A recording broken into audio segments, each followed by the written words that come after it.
तो हम लोगों ने वीर्य पढ़ लिया था, रस पढ़ लिया, द्रव्य पढ़ लिया। आज हम लोग बात करेंगे प्रभाव के बारे में कि प्रभाव क्या होता है। प्रभाव की सबसे पहले परिभाषा देखते हैं। आचार्य चरक के अनुसार परिभाषा, रस वीर्य विपाका नाम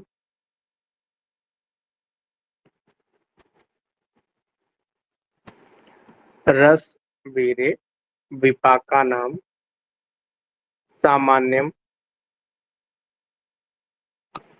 यत्र लक्ष्यते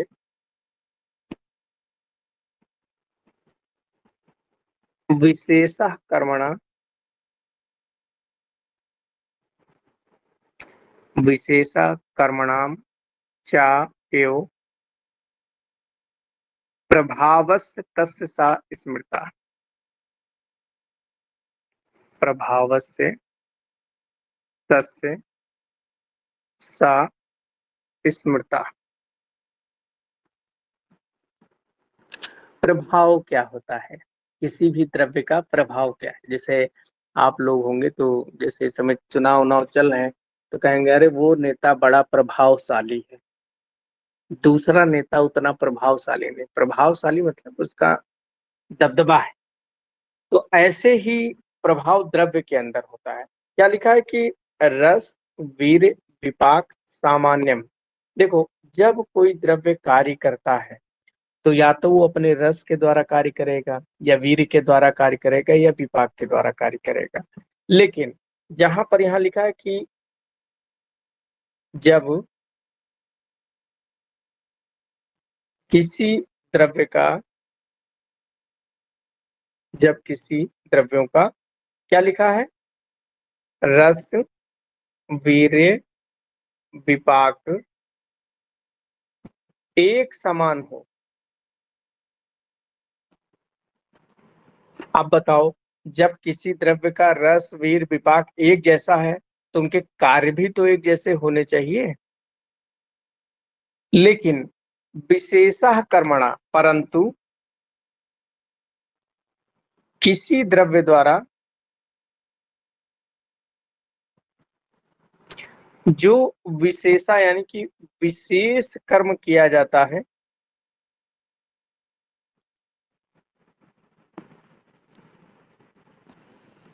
उसे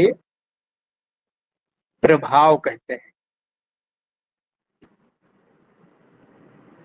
उसे क्या कहते हैं? प्रभाव कहते हैं। जैसे जब आप लोग पढ़ाई करते हैं, क्लास में बैठते हैं, तो जैसे क्लास में 40-50 बच्चे हैं तो उसमें 30-40 लड़कियां हों, 60-70 लड़के हों, और कोई लड़की बड़ी सुंदर हो, तो आप लोग तो देखे ही होंगे कि उसके पीछे कितने सारे बच्चे रहते हैं। तो ऐसी सिचुएशन में अब क्लास में 5 बच्चे हैं, 5 लड़के जो बड़े सुंदर हों, पढ़ने में बड़े अच्छे हों, और पांचों लड़के पड़े हों पीछे, तो क्या होता है, सफलता किसी एक को मिलती है, बाकी 4 ऐसे रह जाते हैं। तो वो 4 क्यों ऐसे रह गए? वो पांचवें के अंदर क्या ऐसा था? तो वो प्रभाव, मतलब उसकी कोई किस्मत ही रही होगी तभी मिल गई।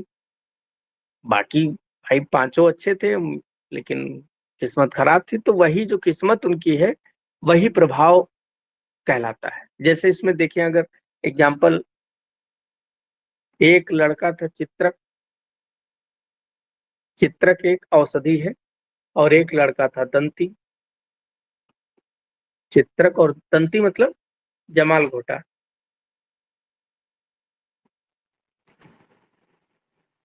दंती मतलब जमाल घोटा। अब इन दोनों की बात करें तो दोनों जो है, दोनों का जो रस अगर बात करें, दोनों का रस कैसा है? कटु है। दोनों कड़वे हैं। दोनों का विपाक भी कटु है। दोनों का विपाक भी कैसा है? कटु है। और दोनों का वीर्य अगर देखेंगे तो दोनों उष्ण है। देखिए, चित्रक और दंती दोनों जो है रस में कड़वे हैं, विपाक भी इनका कटु है, वीर्य भी उनका उष्ण है, तो इनको एक जैसा कार्य करना चाहिए, लेकिन ये एक जैसा कार्य नहीं करते हैं। चित्रक का जो कर्म है, चित्रक का जो कार्य है, ये करता है दीपन पाचन, यानी कि खाना को पचाने का कार्य करता है और भूख लगाने का कार्य करता है, दीपन पाचन। लेकिन वहीं दंती यानी कि जमाल घोटा अगर आपको खिला दिया जाए तो क्या होगा? विरेचन होने लगेगा ना, आपको पोटी आने लगेगी, बार बार मल त्याग करने जाने लगेंगे, दंती से विरेचन होगा। तो ये जो विरेचन इसका कर्म हो रहा है, यही कहलाता है प्रभाव। बात समझ में आएगी आपको कि प्रभाव क्या होता है? जब दो द्रव्य एक जैसे रस गुण वीर विपाक हो, लेकिन फिर भी किसी द्रव्य का जो कार्य है वो उसका कार्य विचित्र हो या उसका कार्य अलग सा हो, तो वही प्रभाव कहलाता है। अब यहाँ प्रश्न ये उठता है कि भाई, चित्रक ने दीपन पाचन कर दिया और दंती ने विरेचन, हम चित्रक को क्यों नहीं कह रहे हैं कि ये प्रभाव से कार्य करता है? भाई, हम ये भी तो कह सकते हैं कि आपने विरेचन तो बता दिया कि प्रभाव से कार्य है, भाई हम ये भी तो कह सकते हैं कि दीपन पाचन प्रभाव से कार्य कर रहा है। लेकिन दीपन पाचन प्रभाव से नहीं कार्य कर रहा है, दीपन पाचन अपने इन गुणों के कारण है। भाई, कोई चीज गर्म है, कड़वी है, जब उसको खिलाओगे तो शरीर के अंदर जाके वो अग्नि बढ़ाएगी, और अग्नि क्या करेगी? अग्नि आपके अंदर पाचन करेगी और भूख बढ़ाएगी। तो ये कार्य इनके रस गुण वीर विपाक के अनुरूप है, इसीलिए चित्रक को हम प्रभाव नहीं कह सकते हैं। लेकिन दंती जो मल बाहर निकल रहा है, बार बार उसे मल त्याग के लिए जाना पड़ता है, ये प्रभाव है, क्योंकि जो कटु रस कड़ू कटु विपाक और वीर है, ये विरेचन नहीं कराते हैं, ये दीपन पाचन कराते हैं, और विरेचन हो गया तो ये प्रभाव कहलाता है। तो प्रभाव के बारे में लिख लें कि प्रभाव जो होता है, इसके अलग अलग नाम दिए गए हैं। जैसे चरक और वाग्भट एक आचार्य थे, इन्होंने कहा जो अचिंत्य है, जिसके बारे में आप चिंतन न कर सके, अचिंत्य को प्रभाव कहा। आचार्य एक सुश्रुत थे, उन्होंने अचिंत्य को अमीमांस कहा। क्या कहा? ये नाम ही इंपॉर्टेंट है, कई बार पूछ लेता है एग्जाम में कि जैसे प्रभाव को सुश्रुत ने क्या कहा या चरक ने क्या कहा। और सारंगधर आचार्य थे, जिनका हम लोग भैषज कल्पनम खूब पढ़े, और भाव प्रकाश, इन्होंने प्रभाव को शक्ति कहा। प्रभाव को शक्ति कहा।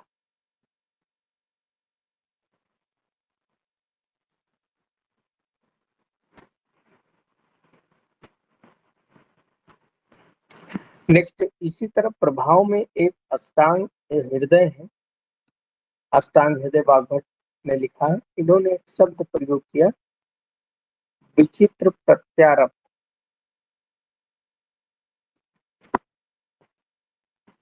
विचित्र प्रत्यारोप, विचित्र यानी कि जब कोई द्रव्य अपने गुणों के अनुसार कार्य न करके विचित्र कार्य करता है, तो वो विचित्र प्रत्यारब्ध कहलाता है।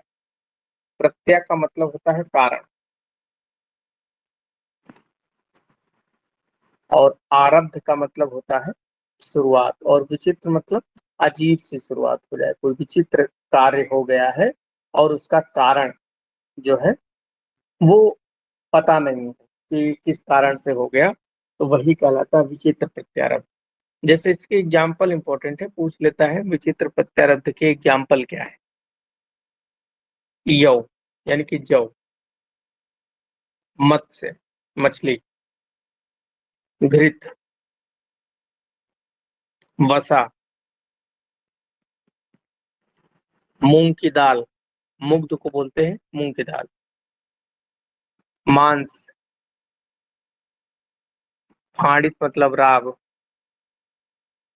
दही,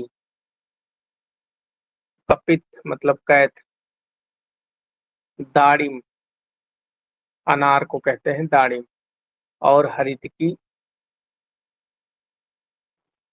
अब इसमें देखो कैसे, जैसे यौ है, यौ मधुर रस वाला होता है। मधुर रस का है तो इसका कार्य क्या होना चाहिए? मधुर रस क्या करता है? कफ को बढ़ाता है। कफ बढ़ाना चाहिए था, परंतु यौ वातवर्धक है। यौ क्या है? वायु को बढ़ा रहा है, तो ये विचित्र कार्य कर रहा है।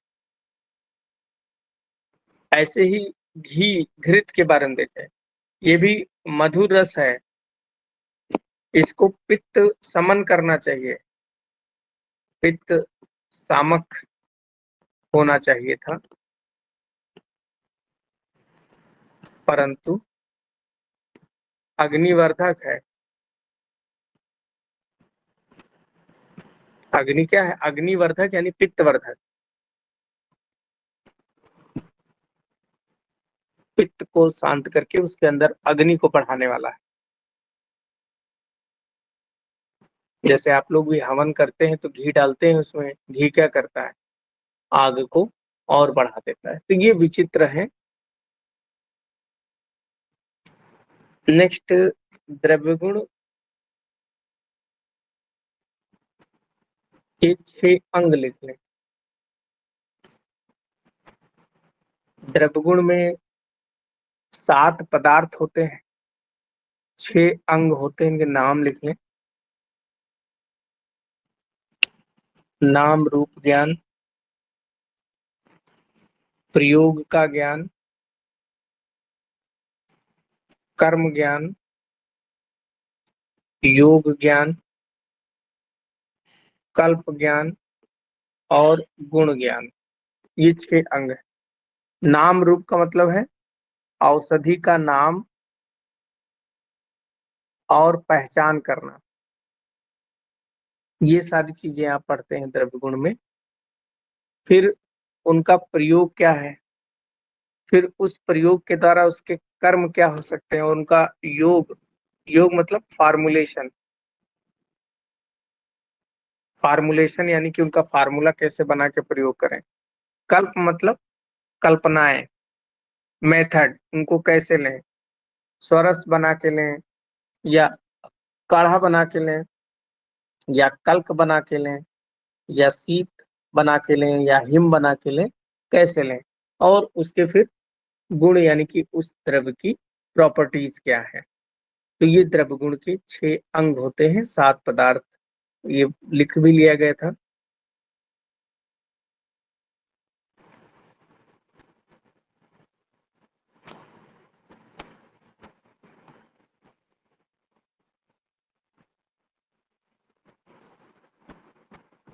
नेक्स्ट टॉपिक है गुण।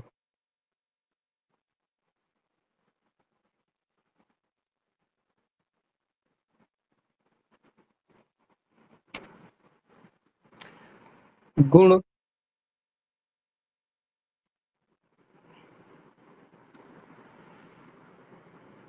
देखिए गुण टॉपिक कई बच्चे कंफ्यूज कर जाते हैं। उनको ये नहीं पता होता है कि गुण में वैशेषिक गुण क्या है, इंद्रिय गुण क्या है, आध्यात्म गुण क्या है। एक बच्चे ने कमेंट किया यूट्यूब पे, उसने कहा कि गुण जो होते हैं, कौन से परादि गुण 9 होते हैं, फिर कहा वैशेषिक गुण 9 होते हैं। तो वो कंफ्यूज बहुत है कि गुण कितने होते हैं। तो मैंने उससे कहा था कि भाई जब मैं गुण पढ़ाऊंगा तब वीडियो अपलोड कर देंगे, तो आप उसको थोड़ा समझिएगा। तो आप लोग भी जो है गुण थोड़ा सा समझिए पहले कि गुण किसके अनुसार कितने होते हैं और उसके डिवीजन क्या होते हैं। तो सबसे पहले देखें चरक।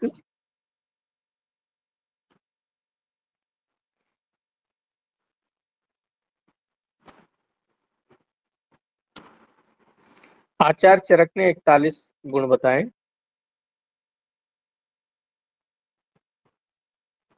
गुण शब्द की पहले हम देखते हैं निरुक्ति क्या होती है।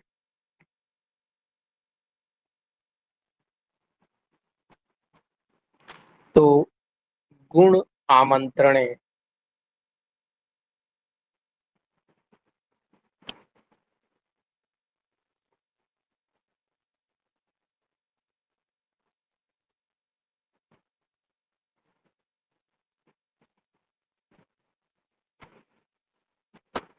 गुण आमंत्रे धातु से गुण शब्द की उत्पत्ति होती है, अर्थात जिस के कारण लोग द्रव्य की ओर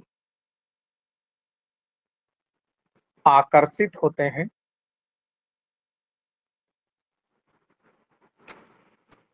उसे गुण कहते हैं। जैसे अगर कोई क्लास में बढ़िया बच्चा है पढ़ने वाला, उसके गुण बड़े अच्छे हैं, तो अन्य लोग भी उसके प्रति आकर्षित होते हैं कि ये बच्चा बड़ा अच्छा है, लोग उससे दोस्ती करना पसंद करते हैं, तो वही उसके गुण है। ऐसे ही इसी द्रव्य की तरफ, जैसे किसी को बुखार है, अब बुखार उतारने के लिए उसको गुड़ुची चाहिए, तो गुड़ची की तरफ वो आकर्षित होगा, तो गुड़ची के गुण ऐसे हैं ना कि वो बुखार को उतार देगा। तो उसी गुण के कारण, तो किसी भी द्रव्य के गुण जिस कारण से उस द्रव्य की तरफ आदमी आकर्षित होता है, तो उसे ही गुण कहा जाता है। गुण जो होते हैं वो द्रव्य पे आश्रित होते हैं। नेक्स्ट इसकी परिभाषा देखें।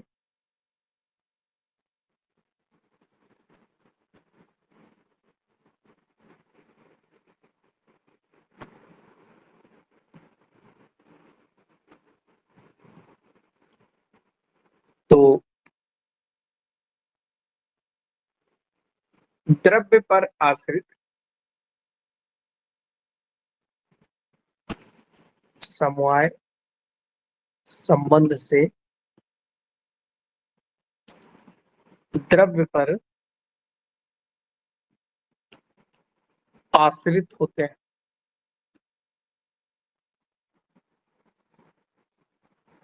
तथा गुण तथा कर्म रहित हो,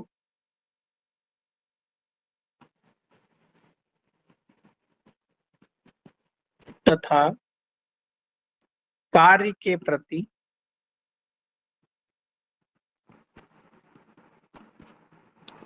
असमवायी कारण हो।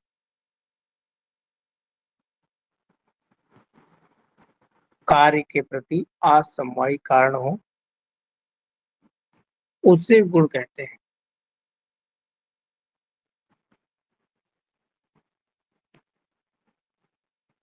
उसे गुण कहते हैं।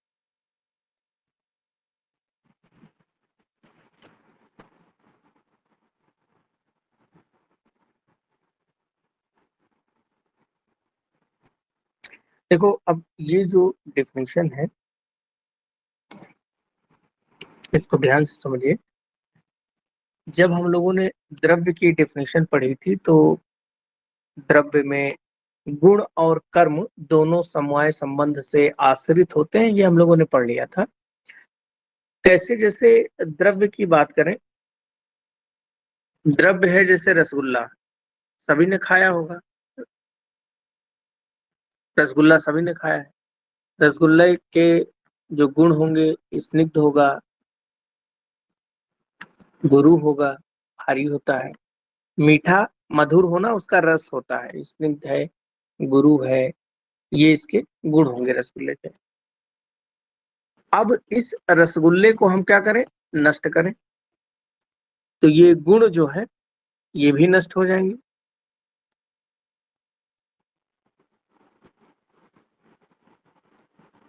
समवाय संबंध का मतलब भी यही होता है कि 2 लोग जैसे हीर-रांझा जैसे रहते हैं, लैला-मजनू जैसे रहते हैं, वैसे ही आपस में रहें तो वही समवाय संबंध है। और ये कर्म रहित होता है। अब कर्म रहित का मतलब क्या होता है? गुण कर्म रहित होता है, यानी कि गुण स्वयं कोई कार्य नहीं कराता है। कार्य कराना होता है तो वो स्वयं कर्म काम कराता है। जैसे आपको 1 किलोमीटर पैदल चलना हो, तो आपके शरीर के अंदर गुण तो हैं कि आप 1 किलोमीटर पैदल चल सकते हैं। लेकिन जब तक आपके पैर पैदल नहीं चलेंगे, तब तक आप 1 किलोमीटर दूर कैसे पहुँचेंगे? क्या गुणों के द्वारा आप पहुँच जाएँगे? भाई आपके शरीर भारी हो, बढ़िया से सुडौल शरीर हो, आपके गुण अच्छे हों सारे, लेकिन जब आपके पैर कार्य नहीं करेंगे, पैर जब तक कर्म नहीं करेंगे, तब तक गुण आपको 1 किलोमीटर पैदल नहीं चला सकते। तो गुण कर्म नहीं करते हैं, जबकि कर्म जो होता है वो कार्य करता है। तो ये बात हो गई कि कर्म रहित हो और कार्य के प्रति असमवायी कारण हो। देखिए, कारण 3 होते हैं, असमवायी कारण, समवायी कारण और निमित्त कारण। कारण जो होते हैं ये 3 होते हैं मुख्य रूप से, समवायी कारण, असमवायी कारण और निमित्त कारण। समवायी कारण वो कारण होते हैं जो जैसे समवाय संबंध होता है, बिना उसके काम ही नहीं होगा। जैसे समवायी कारण आपके दोस्त, जैसे आप आयुर्वेद के विद्यार्थी हैं, तो आपके शरीर के अंदर अगर कोई बीमारी उत्पन्न होनी हो, बीमारी उत्पन्न बिना दोष के नहीं होगा। दोष बढ़ेगा या घटेगा? भाई हमारे यहाँ आयुर्वेद में दोष बढ़ेगा या घटेगा, या धातुएँ बढ़ेंगी, घटेंगी, मल बढ़ेगा, घटेगा, तो इन्हीं के द्वारा बीमारियाँ होती हैं। तो दोष जो होते हैं, वो किसी व्याधि के समवायी कारण है। या पट और तंतु, पट और तंतु देखें। पट मतलब क्या है? कपड़ा, कपड़ा और तंतु मतलब क्या है? रेशे। जैसे आप शर्ट पहने हैं, अगर वो शर्ट के रेशे जो हैं उनको हम हटा दें, सारे रेशों को अलग-अलग कर दें, तो क्या वो कपड़ा रह जाएगा? नहीं रह जाएगा। यानी कि वो रेशों से ही तो कपड़ा, भाई रेशे आपस में जब मिलेंगे तभी कपड़े का स्वरूप आएगा, नहीं तो वो कपड़ा थोड़े रह जाता है। तो ये समवायी कारण है जिनके बिना कोई कार्य हो ही नहीं सकता, तो वो समवायी कारण है। असमवायी कारण क्या है? जैसे व्याधि को उत्पन्न करना है तो दोष दूर से समूर्छना। समूर्छना मतलब मिलना।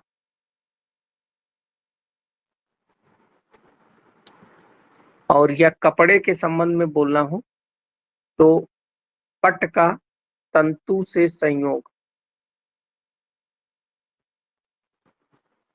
पट का तंतु से संयोग। देखो अब असमवाय कारण क्या होता है?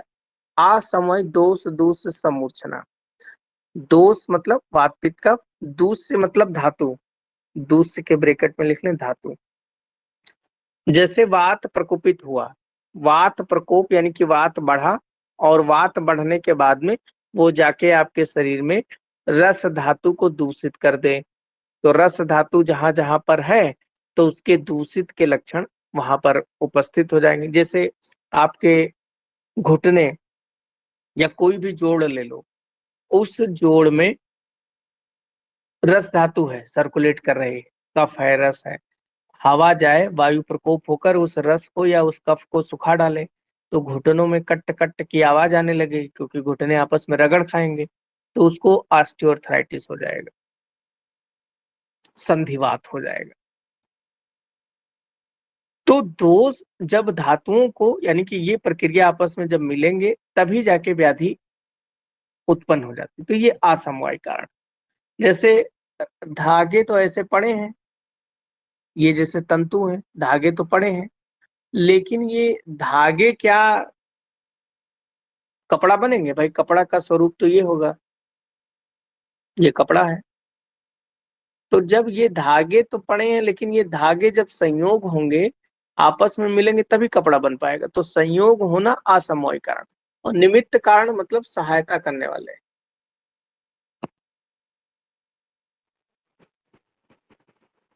सहायता करने वाले।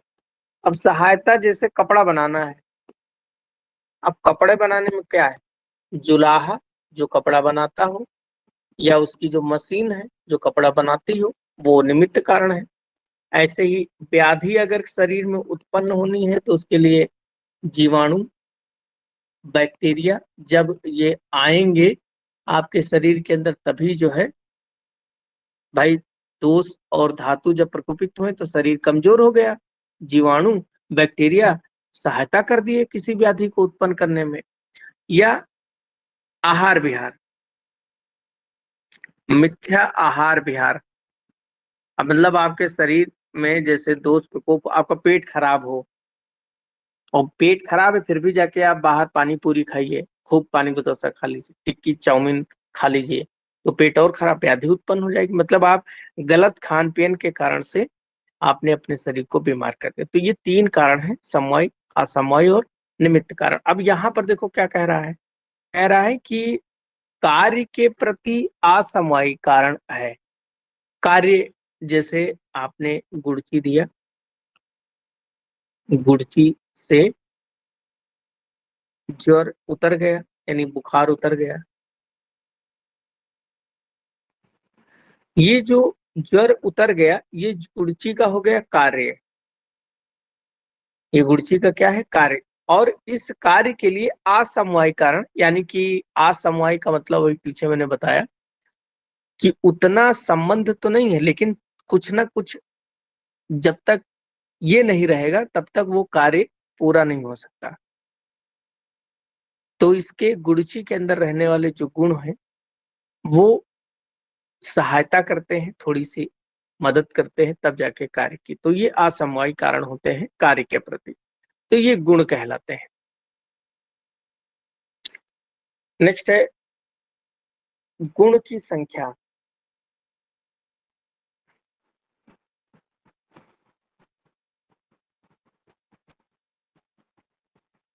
गुणों की संख्या, तो आचार्य चरक ने बताया कि गुण होते हैं 41। आचार्य चरक ने बताया कि गुणों की संख्या होती है 41। 41 में इन्होंने बताया जो इंद्रियार्थ गुण होते हैं, या इसे ही वैशेषिक गुण कहते हैं, इनकी संख्या है 5। गुरुवादी गुण की संख्या है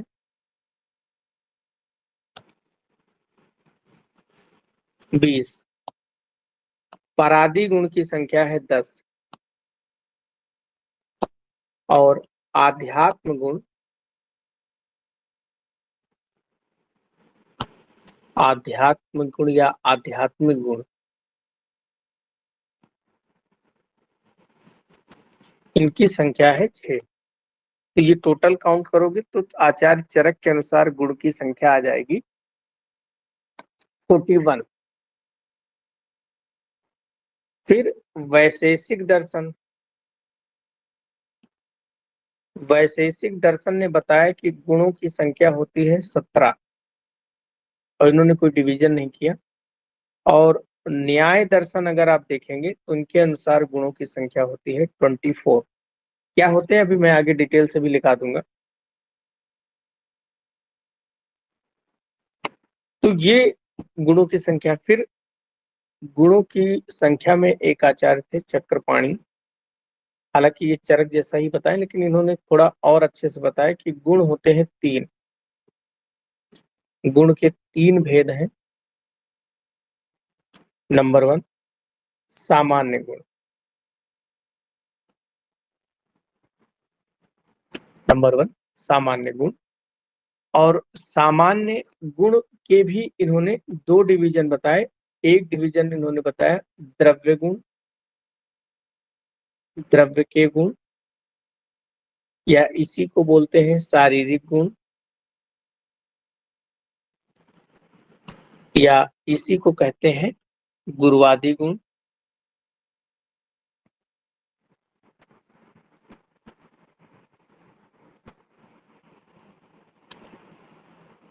गुरुवादी गुण, या इसी को बोलते हैं कायिक गुण। कायिक मतलब शारीरिक गुण, या इसी को बोलते हैं चिकित्सीय गुण। ये नाम बहुत इंपॉर्टेंट है, चिकित्सकीय गुण।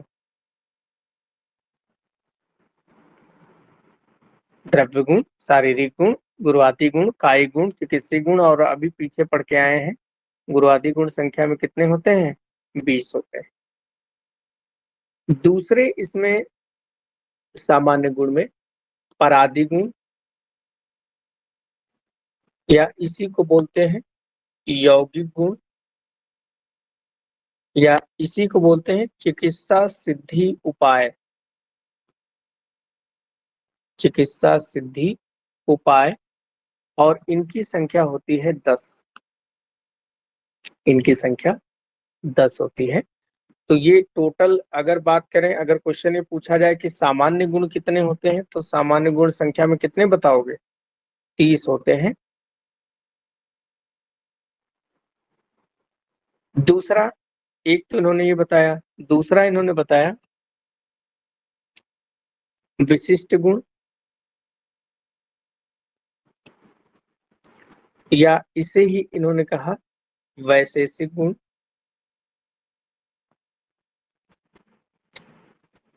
और इसे ही इन्होंने नाम दिया इंद्रिय गुण। और इनकी जो संख्या होती है वो 5। 5 के नाम लिख लें यहाँ पर। शब्द, स्पर्श, रूप, रस, गंध। शब्द, स्पर्श, रूप, रस और गंध।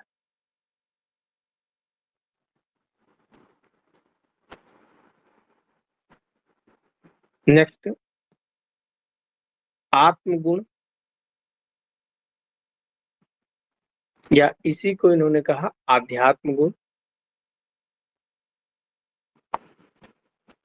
और इनकी संख्या इन्होंने बताया 6 होती है। इसकी संख्या इन्होंने बताया 6 होती है। आप टोटल काउंट करो, टोटल काउंट करोगे तो कितनी संख्या आएगी गुणों की? 41 आएगी। गुणों की संख्या कितनी आएगी? 41 है।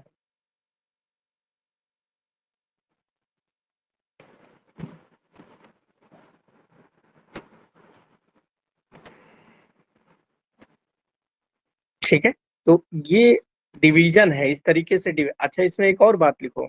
इन्होंने एक और बात बताई कि आदि भौतिक गुण, आदि भौतिक गुण इन्होंने बताया सामान्य गुण और वैशेषिक गुण। जब इन दोनों को मिला देते हैं, सामान्य गुण कितने अभी पढ़े? 30। वैशेषिक गुण कितने पढ़े? 5। तो ये टोटल 35 गुण जो होते हैं वो आदि भौतिक गुण कहलाते हैं। अब इससे लोगों का कंफ्यूजन दूर हो जाएगा। अब एक टेबल हम बना ले जरा। एक टेबल बनाए, तो एक में लिखें गुरुवादी गुण, फिर लिखें परादी गुण, तीसरे में लिखें इंद्रिय गुण या वैशेषिक गुण लिखें,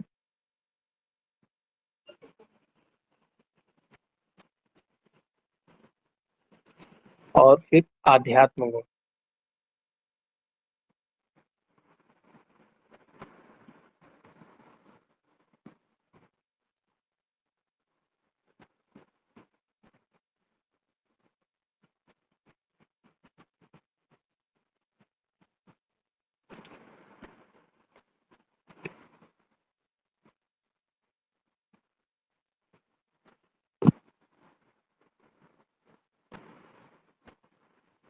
गुरुवादी गुण कितने पढ़ा है अभी हम लोगों ने?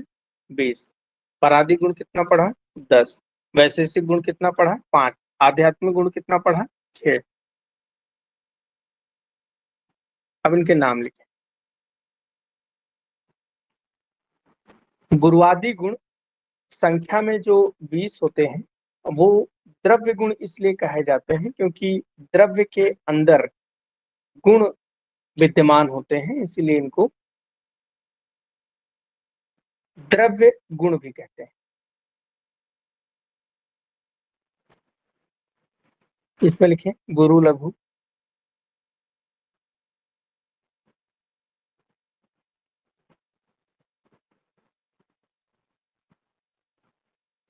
देखो इस तरह से अगर पेयर बना के लिखेंगे तो ज्यादा आसान होगा। कारण ये है क्योंकि एक का उल्टा होता है, जैसे गुरु का उल्टा लघु। गुरु मतलब भारी, लघु मतलब हल्का, तो ये हो गया। दूसरा है पेयर शीत। शीत मतलब ठंडा, उष्ण मतलब गर्म, शीत उष्ण। फिर उसके बाद में है स्निग्ध रूप। स्निग्ध मतलब चिकना और रूक्ष मतलब रूखा।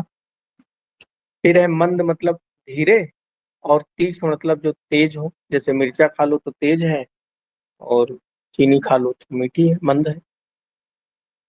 फिर है स्थिर, जो एक जगह रुका हो, और सर जो चलायमान हो। फिर है मृदु, जो मुलायम हो, और कठिन, जो बहुत ही कठोर हो। फिर है विशद और पिछिल। विशद मतलब एकदम स्वच्छ, और पिछिल मतलब चिपचिपा। फिर है सलक्षण।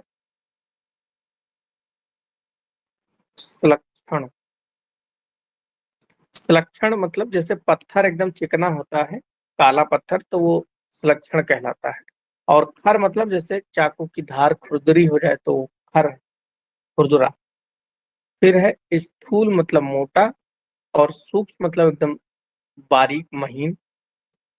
फिर है सांद्र मतलब कंसंट्रेटेड, और द्रव का मतलब होता है लिक्विड।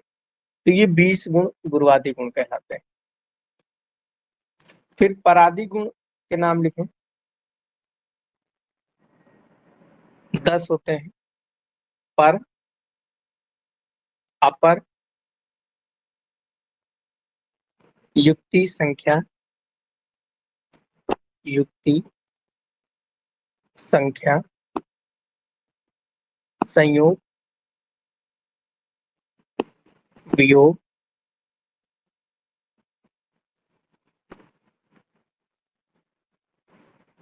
विभाग।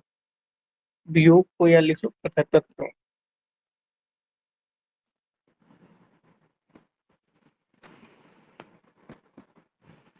संयोग, विभाग, प्रकृतत्व। प्रकृत मतलब अलगाव। फिर है परिमाण, निष्ठ है संस्कार, और लास्ट में है अभ्यास। पर मतलब श्रेष्ठ, और अपर मतलब कम श्रेष्ठ हो। युक्ति मतलब जुगाड़। संख्या काउंटिंग को कहते हैं। संयोग मतलब मिलना। विभाग मतलब अलग होना। और प्रकृतत्व ये भी अलगाव का ही होता है। परिणाम, परिमाण मतलब मापना, मापतौल। संस्कार, संस्कार का मतलब किसी भी द्रव्य के गुणों को और बढ़ा देना संस्कार कहलाता है। अभ्यास मतलब प्रैक्टिस करना। वैशेषिक गुण शब्द, स्पर्श, रूप, रस और गंध।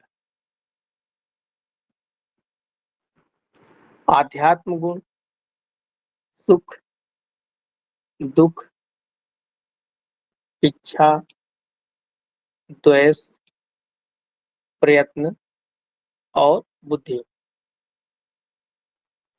ये हैं गुण। अब एक बच्चा मैसेज कर रहा था, वो वैशेषिक दर्शन और वैशेषिक गुण दोनों को एक ही समझ रहा है। तो बेटा एक नहीं है। वैशेषिक दर्शन अलग चीज है और वैशेषिक गुण अलग चीज है। क्योंकि वैशेषिक दर्शन देखिए गुणों की संख्या 17 बताता है, जबकि वैशेषिक गुण जो है वो 5 ही है, जिसको इंद्रिय गुण भी कहते हैं, क्योंकि वो इंद्रियों के द्वारा उनके कार्य होते हैं। जैसे शब्द जो है वो कान की स्रोत इंद्री सुनती है, और स्पर्श जो है स्पर्श इंद्री देखती है, रूप दृक इंद्री नेत्रों का कार्य है। तो ये है गुण। अब इनके बारे में डिटेल नेक्स्ट टाइम पे बात करेंगे।